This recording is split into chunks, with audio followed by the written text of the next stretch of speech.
Die wichtigste Prävention ist, dass Sie sich selbst vergegenwärtigen, dass sexuelle Belästigung eben vorkommen kann.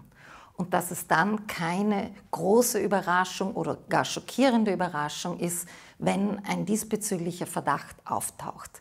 Das ist der erste Schritt zur Prävention. Dann, wenn Sie davon bereits ausgehen, es kann vorkommen, ist es auch sinnvoll, das ab und an gewissen Stellen zum Thema zu machen und sich als Führungskraft diesbezüglich sehr klar zu positionieren. Sehr klar positionieren heißt in diesem Fall, es wird hier nicht geduldet, es gibt Konsequenzen für diejenigen, die das tun, und zwar so, dass die Betroffenen daraus keine Nachteile haben. Diese Positionierung, die reicht nicht einmal, sondern das sollte ab und zu immer wieder fallen gelassen werden. Und der letzte Schritt, falls es auch einmal zu einem Vorfall kommt, der auch bearbeitet wird, ist es als Prävention sehr wichtig, dass die Person, die es betrifft und möglicherweise auch weitere Personen sehen, es hat tatsächlich Konsequenzen und es versandet nicht.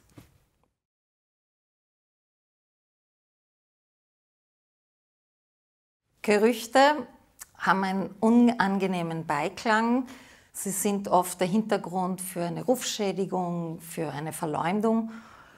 Aber Gerüchte sind auch wichtig, haben auch noch einen anderen Aspekt, der für Sie als Führungskraft wichtig ist zu wissen.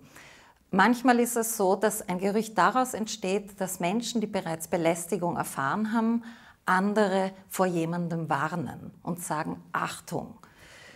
Das kann wer hören, das kann weitererzählt werden und dann entsteht ein Gerücht in dem Sinne, dass es ja so gesehen nicht bewiesen ist. Aber wichtig hier anzuerkennen, es ist eine Schutzabsicht dahinter.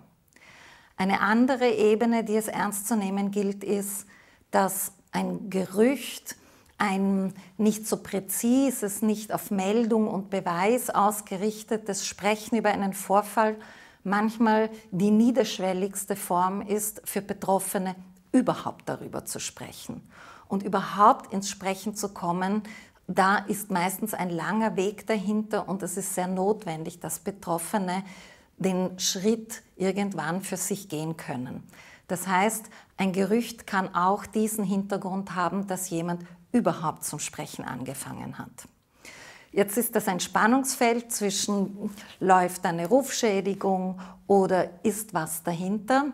Als Führungskraft ist es sinnvoll, dass Sie ein Gerücht schlichtweg ernst nehmen. Es bietet Ihnen nämlich die Möglichkeit, hier bereits präventiv und hoffentlich zu einem sehr frühen Zeitpunkt Schritte zu setzen und möglicherweise sogar das belästigende Verhalten, ohne dass Sie genau davon wissen, zu stoppen.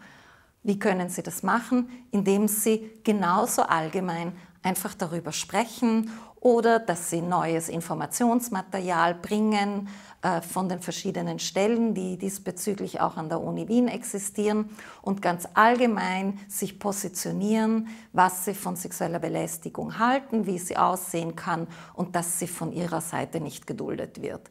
Unterschätzen Sie nicht, dass das die Hemmschwelle für belästigende Personen tatsächlich erhöht und das Vertrauen von Betroffenen auch stärkt, zu wissen, sie würden an der Seite dieser Person sein. Sie zeigen ein Verständnis dafür, dass es das gibt und zeigen den Willen, etwas dagegen zu tun.